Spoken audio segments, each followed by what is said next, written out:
Well, Pete Alonso said it best himself. He ran into a buzzsaw in the home run derby named Julio Rodriguez, who once again eliminated Pete from the tournament. Is this just another example of how luck has not been on Pete's side? And will that luck finally turn around in the second half? We'll be discussing that and more on today's edition of Locked On Mets. You are Locked On Mets, your daily New York Mets podcast. Part of the Locked On Podcast Network, your team every day.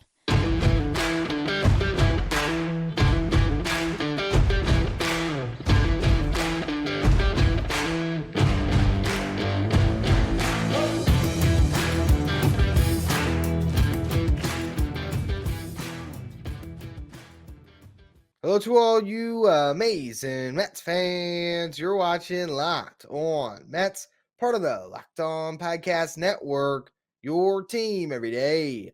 I'm your host, Ryan Finkelstein. Want to find any of my work? Follow me on Twitter at Finkelstein Ryan.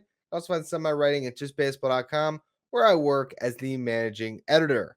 Download the Sleeper app and use promo code Locked On. You'll get up to a $100 match on your first deposit. Terms and conditions apply. See Sleeper's terms of use for details. Currently operational in over 30 states. Check out Sleeper today.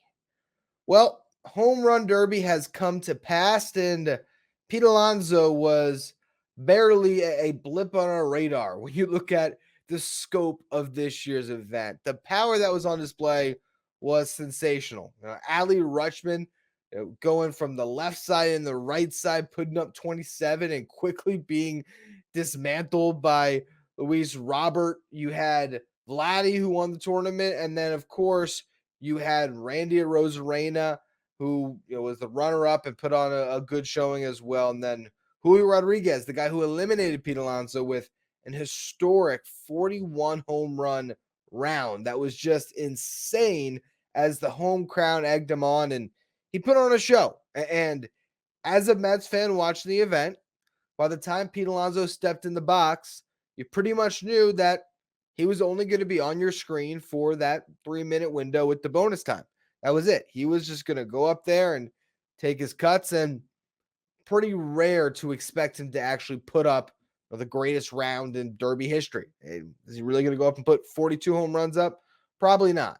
And his pitching was terrible, and luck wasn't on his side, and so is the Mets season. Yeah. Waited all day on a Monday to watch the home run derby. You waited and sat through 7 other competitors before you got to Pete Alonso. And by the time he stepped into the box, it doesn't matter. That's 2023 Mets baseball in a nutshell. It does also lead you to wonder, how many more times is Pete Alonso going to run back this event? It was a lot of fun when he was a back-to-back winner in his first 2 tries. 2019, rookie bursting on the scene. Was he leading the league in home runs? I believe he was heading into the break. He's at 25 home runs, something along those lines. His cousin throws to him. Doesn't get good BP, but had a favorable bracket and was able to just sort of fight his way through, and it was exhilarating, and he found a way to win it. And, Vladdy, who now gets the crown that he probably deserved back in 2019. He put on a show that year as well with Pete, but had the big round. I mean, like Julio this year, couldn't, maintain that stamina the whole way through. And Pete did, to his credit. 2021, Pete's not an all-star. He's having a down year. He heads to the Derby to get right, to kind of, spark his season. And it works out for him. He wins the Derby, and he has a much better second half. While the Mets season wasn't necessarily any better in the second half compared to the first half. In fact, it was worse. Pete Alonso, first half of 2021, hit 265, 339 on base, 517 slug, 24 home runs in 92 games, 139 weighted runs created plus, which again measures hitters based on a league average of 100, so 39% better than your league average hitter. After the Derby, he hit 281, 369, 518, 16 home runs, 68 games, 149 WRC plus. So he was definitely a little bit better. Last year, goes to the Derby. J-Rod knocks him out. that was him giving up his crown, and you sort of wonder, was he going to go back into it this year? And he did, and short exit, first round exit. I don't know how many times one guy can compete. Pete Alonso clearly loves the event, and here's what I'll say. The dude signed every baseball he hit out. He really is, in a way, the biggest ambassador of the Derby. And if he wants to keep doing it, he can keep doing it. I'll also say, get a good pitcher out there, because I know it was going to be his childhood coach. That didn't happen. They get Aaron Myers to come on and pitch to him. He was a disaster. So that's one thing I'd say. And also say, this is a young man's game, the home run derby. When you see Adley and Robert and, obviously Vladdy winning it, and he's a young superstar as well, and J-Rod, it's as much of an event to showcase the young talent in the game as anything else. And see Mookie Betts go out there and look old, even though he's not. He's still definitely in the prime of his career, but he couldn't hang with the kids in this tournament. If you had to pick one to be in the home run derby next year, is there any Mets fan that wouldn't sign up for Francisco Alvarez over Pete Alonso? And that's not a knock on Pete. You just want to see what Alvarez would do in that type of event. So, yes. Do I believe Pete Alonso will compete in another home run derby? Absolutely. And maybe it's go out one more time. If you win it, you retire. You're a 3-time champion. You go out on a high note. Or maybe Pete's a guy that wants to be competing this thing at 35 years old. If he wants to do that, it's his prerogative. But I will say, watching him lose the last couple of years, it kind of makes it a little less exciting when it's all right, go back out there for a 5th, 6th, 7th time. As a fan, I think if you can only have one Met moving forward, you probably want to see what a Francisco Alvarez can do in that type of event. So I'll leave the Derby talk at that. I do think that it is interesting that he has the bad luck of going up against the best round in the tournament in the first, and he gets the pitching that he does after his chosen Derby pitcher couldn't make it due to an injury. And when you look at the batted ball luck for Pete Alonso this year, it is very similar to what this Derby was, which was a microcosm of his season. I want to talk about that more next. Before we do, today's episode is brought to you by BetterHelp. Getting to know yourself can be a lifelong process, especially because we're always growing and changing. Therapy is about deepening your self-awareness and understanding, because sometimes we don't know what we want or why we react the way we do until we talk things through. BetterHelp connects you with a licensed therapist who can take you on that journey of self-discovery from wherever you are. I know personally therapy has helped me a bunch because it allows me to talk to someone that's not directly in my family unit, someone that I could really say whatever I want to, just really bare my soul, talk about what's going on in my head. And I know that I'm going to get someone who can give me feedback that's not directly going to impact my day-to-day life. And I think it is very helpful. If you're thinking of starting therapy, give BetterHelp a try. It's entirely online, designed to be convenient, flexible, and suited to your schedule. Just fill out a brief questionnaire to get matched with a licensed therapist, and switch therapists anytime for no additional charge. Discover your potential with BetterHelp by visiting betterhelp.com/LockedOnMLB today to get 10% off your first month. That's BetterHelp, HELP.com/LockedOnMLB. Pete Alonso was out in Seattle not only for the home run derby, but also for the All-Star game. He was originally the Mets lone representative. Kodai Senga has joined him out there. But what's really interesting about that is, not to get into snubs again, but you have Brandon Nimmo and Francisco Lindor, who are having far more impactful seasons, and seasons that more match what you would hope from them going into the year, where Pete Alonso, honestly, if you look at where he's at through 82 games, he is going through a disappointing season. And statistically, you can make an argument it's been the worst year of his career. Now, you see 26 home runs in 82 games, and if you were to extrapolate that out over 160, yeah, he'd be a 50 home run hitter. And with the missed time this year, maybe he's still going to cross that 40 plateau again. But he's hitting 211. He's a career 254 hitter. Last year, he hit 271. The year before, he hit 262. His rookie season, he hit 260. In 2020, he hit 231, shortened season. But you look at his 3 full big league seasons, the batting average has never been below 260. The on base has never been below 340. Yet this year, it sits at 310. The slugging percentage, never been under 518. And that's over his full seasons. Right now, he's putting up a very similar year to what he did in the season in 2020, but over more games, so he has more home runs. But the slash lines are eerily similar. A little bit higher average, a little bit higher on base. This year, a little bit higher slug, but they're close, right? The guy he was, though, in 2019 and 2021 and 2022, his 3 full seasons, he has not been that.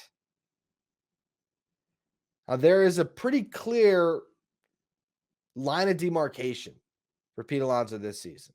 And this plays right back into the bad luck thing. Because he gets drilled in the wrist, has to miss time. He was leading Major League Baseball in home runs prior to that injury. He rushed back.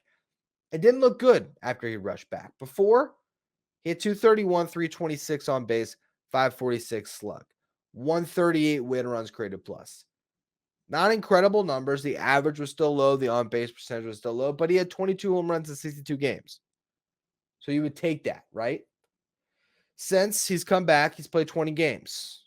He's hitting 147, 264 on base, 347 slug, 75 WRC plus, 25% worse than your league average hitter. His walks have dropped off significantly, down to 6.9%. Prior to the injury, he was walking at 10.3%. His strikeouts prior to the injury, 19.5%. After, 26.4%. So he's just not the same hitter. And it's dragging down his stats and dragging down his season. And in some respects has contributed to the Mets' slide here. You need a better version of Pete Alonso. Look at this same stretch since Pete came back. Your top 4 hitters, Francisco Lindor, he's got 204 WRC plus. Unbelievable. 7 home runs, hit 338, 427 on base, 716 slug. He's walking at a 12.4% clip and only striking at a 14.6% clip.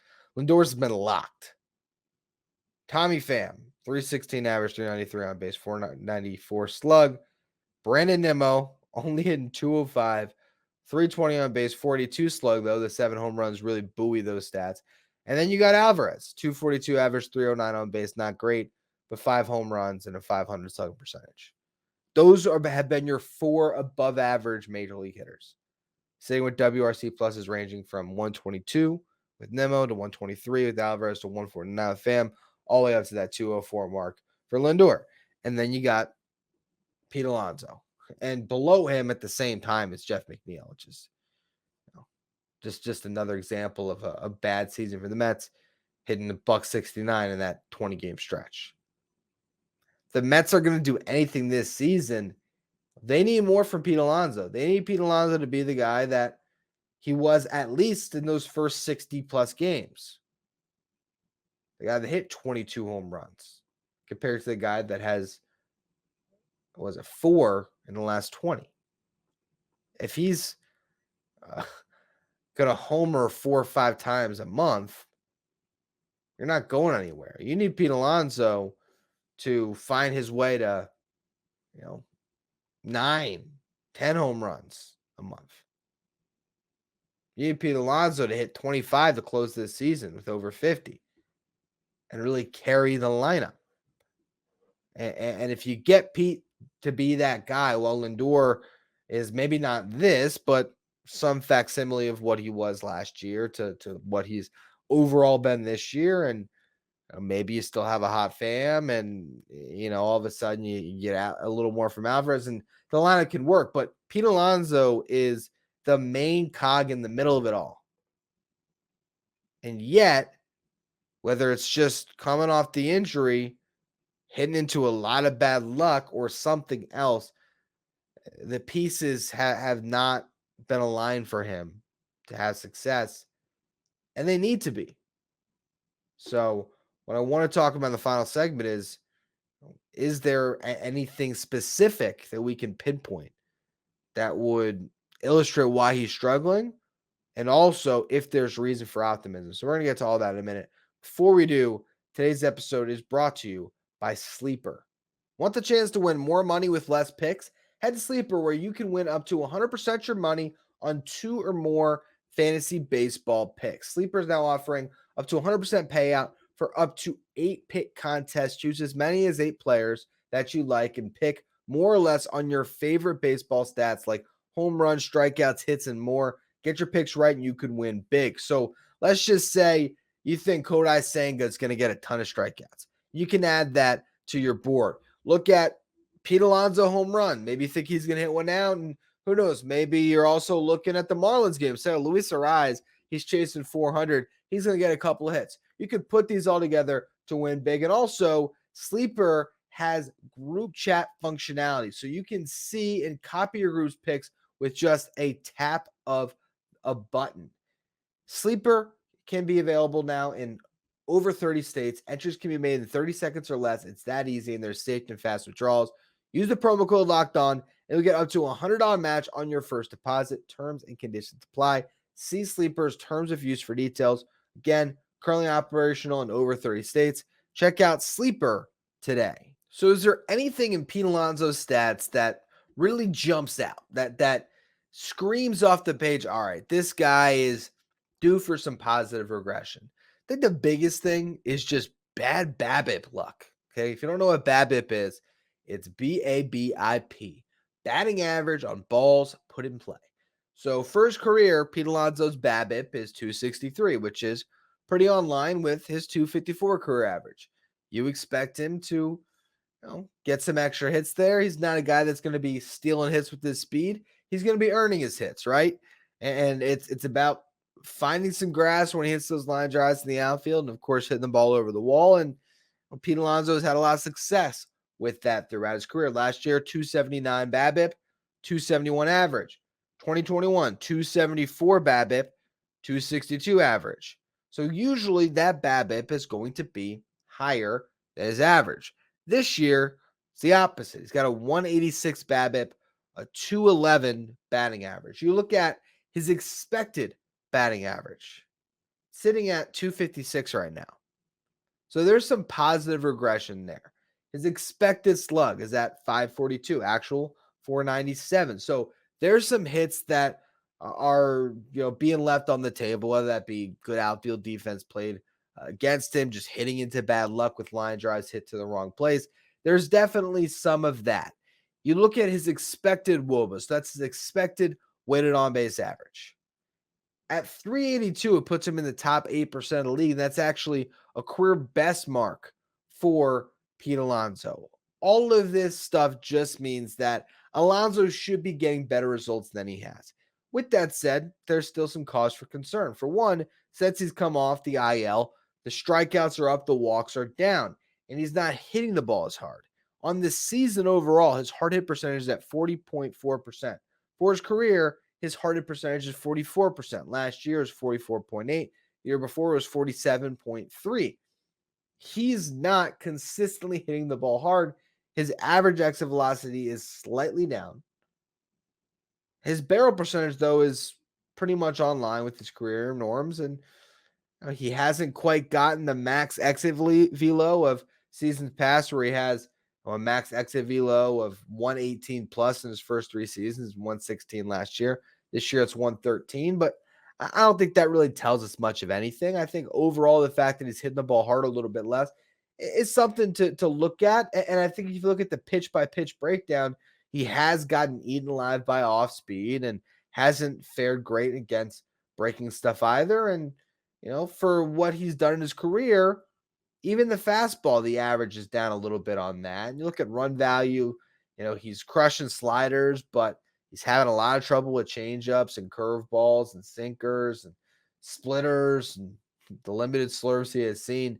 So, the inability to hit those pitches with movement, it's definitely something that has hurt him this year. And Pete Alonso's a guy that can get hot at any time, and you just got to hope that comes sooner rather than later, because the last thing you want is Pete Alonso to put up a big September where he makes his stats for the season look nice and pretty by year's end, but the Mets are completely out of the race at that point, which is certainly a potential here for this season. So we'll see what happens. I think Pete Alonso overall has not had a bad year, but he's set very high standards for himself throughout his big league career, and he's got to meet them.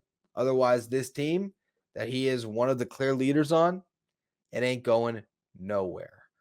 Now, on tomorrow's show for all you everydayers, yes, there's the All-Star game, but what I want to really focus on is the stars of the future, the two Franciscos, why the Mets franchise is really tied to what Lindor and Alvarez do moving forward, and why, because of them, this team is ultimately in great hands. So make sure you follow, rate, and review so you don't miss that. Follow me on Twitter at Finkelstein Ryan. Follow the show at Locked On Mets. If you want to catch every pitch to the Mets hometown broadcast, you can do so with SiriusXM on the SXM app.